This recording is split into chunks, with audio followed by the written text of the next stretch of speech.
Buenas a todos, otra vez, sí, volví. Me estoy tomando esto más en serio, me lo estoy proponiendo a mí mismo, así que vamos a venir hoy con uno de los videos que a mí me encanta. Esto es lo que hablo un poco más lento, no estoy tan emocionado como en el video de Slam Dunk, que ahí estaba completamente eufórico por lo que estaba pasando, porque yo cuando lo leí, así mismo me sentí. Y voy a hablar de Vagabond. La idea central de la serie que voy a hacer de Vagabond es más que nada relatar, no narrativamente lo que acontece en el manga, sino que relatar puntos que yo considero importantes de la obra de Inoue. Quiero relatar ciertos aspectos de algunos paneles que yo considero importantes, que considero que son poco valorados o que yo mismo le encontré otra vuelta cuando lo volví a leer. Así que definiré esta serie como Vagabond en general, porque voy a hablar de cada uno de los arcos de Vagabond, y este es el primero, donde vamos a hablar hasta el punto donde nace Musashi Miyamoto, nuestro protagonista de aquí en adelante. Pero para hablar de Musashi hay que hablar primeramente de Takezo, así que empecemos.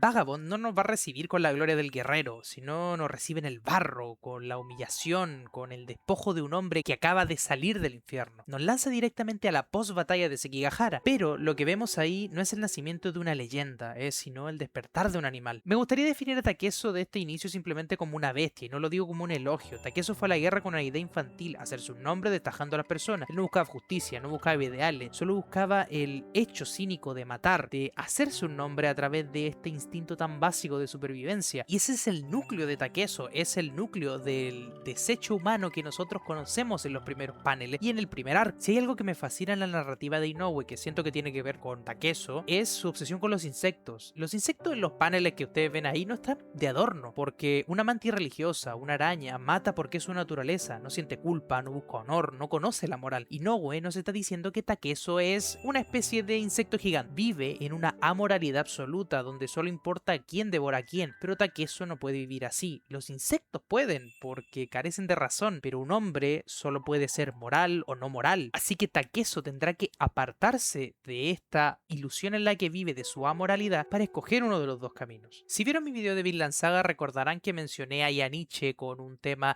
entre lo apolíneo y lo dionisiaco. Bueno, aquí Takezo es solo dionisiaco, es caos, la embriaguez de la lucha y la fuerza bruta. No hay nada apolíneo en él, no hay un orden, no hay razón, no hay medida que lo pueda llevar a la virtud. Esa luz del orden la encontrará mucho más adelante con maestros que transitaron por el mismo camino que él está pasando, como lo son Inchun o el maestro del Yagyu. Pero aquí, en este momento, para Takezo solo hay sombra. Esa naturaleza de bestia la podemos ver en la historia que tiene con Oko y Akemi, porque Takezo, tras matar a Tenma, se burla de él, porque Tenma, al recibir un golpe de él, huyó, lo llama cobarde. Pero aquí es donde quiero someter a Takezo a un escrutinio. ¿Realmente Takezo es valiente al llamar a otro cobarde porque sabe que es físicamente superior? Porque es fácil no retroceder cuando te sientes invencible. Según Aristóteles en su Ética, la virtud de la valentía no es ausencia de miedo, sino actuar a pesar de tenerlo. Entonces, si Takezo no siente miedo porque se crea una bestia que está por encima de los hombres, ¿podemos decir que es realmente valiente o es simplemente un animal que aún no ha conocido su propia fragilidad? ¿Cómo va a reaccionar Takezo el día que por primera vez sienta que su vida depende de un hilo? Que es una cosa que Inoue no olvidó y más adelante se trata, pero no me voy a adelantar porque si me pongo a adelantar cosas de video dura para siempre.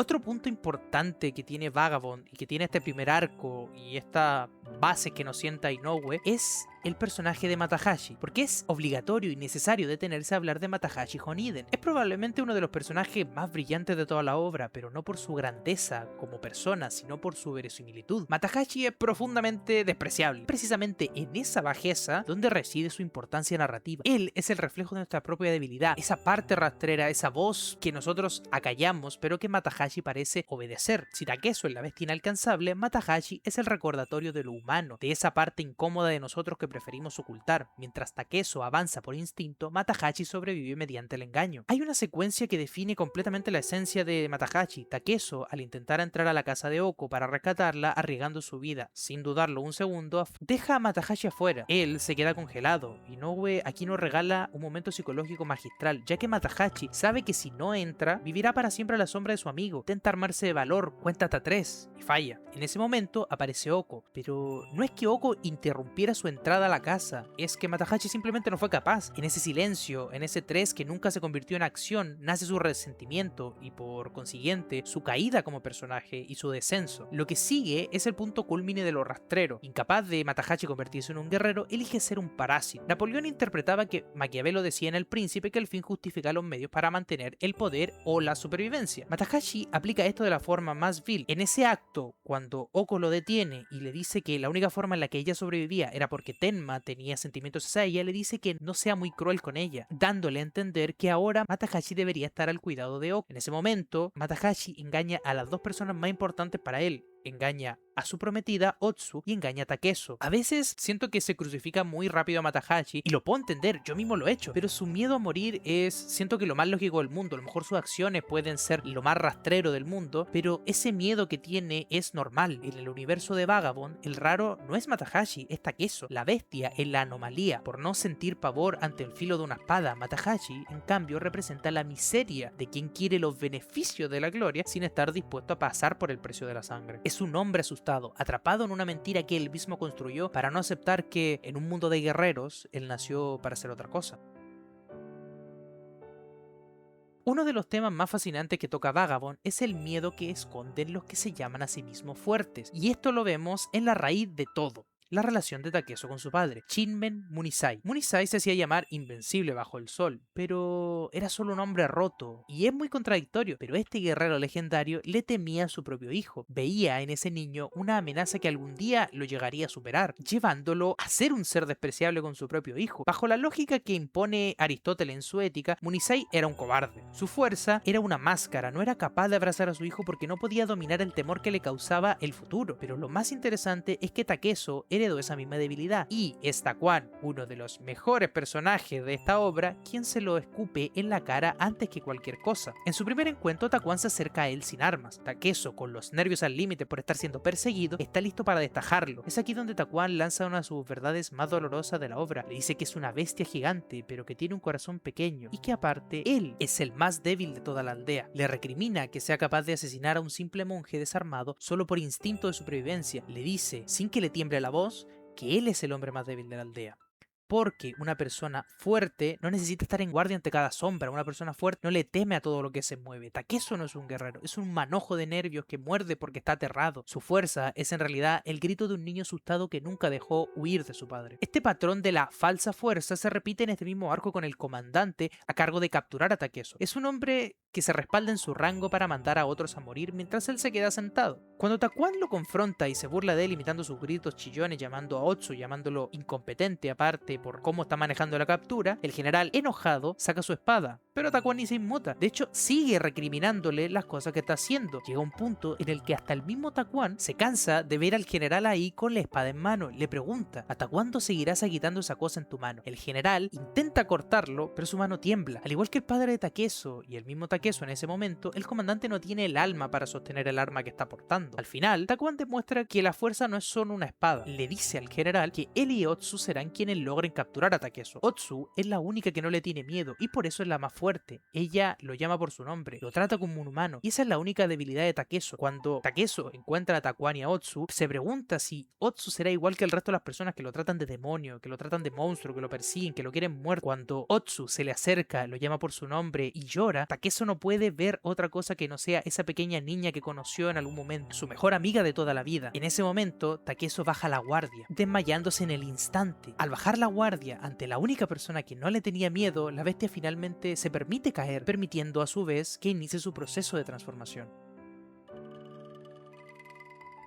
Cuando Takeso es colgado en el árbol y es expuesto como un animal en el matadero, la narrativa de nuevo alcanza un nivel de genialidad que ya está fuera de cualquier margen que pudiera existir. No hay batallas, no hay choque de acero, solo queda un hombre frente a la inmensidad de la naturaleza y el silencio de su propia mente. Takeso, ese hombre que buscaba fuerza, ahora solo puede rogar por una muerte honorable, pero Takuan, en su sabiduría provocadora, se niega a dársela. En cambio, les da una orden mucho más difícil, que eche un vistazo. Al principio yo pensaba en este panel que Takuan lo mandaba simplemente a mirar mirar el paisaje. Una visión simplista, pero ahora me di cuenta que Takuan no se refiere al paisaje, le está pidiendo que mire hacia adentro. En ese instante Takezo tiene una revelación aterradora, no ve nada más que oscuridad, toda esa fuerza, toda esa sangre derramada, no construyeron nada, solo cavaron un pozo oscuro en su interior, pero es justo ese abismo donde aparece Otsu. Siento que esta es la representación visual más potente que tiene este arco. Otsu es la luz de Takezo. Mientras en el primer panel se ve como Takezo piensa que no ve más nada que oscuridad, panel siguiente aparece Otsu iluminando el panel, tratando de ayudarlo. Mientras todo el mundo lo ve como un demonio, ella lo ve como un hombre. Mientras el mundo lo quiere muerto, ella quiere ayudarlo a vivir. Su amor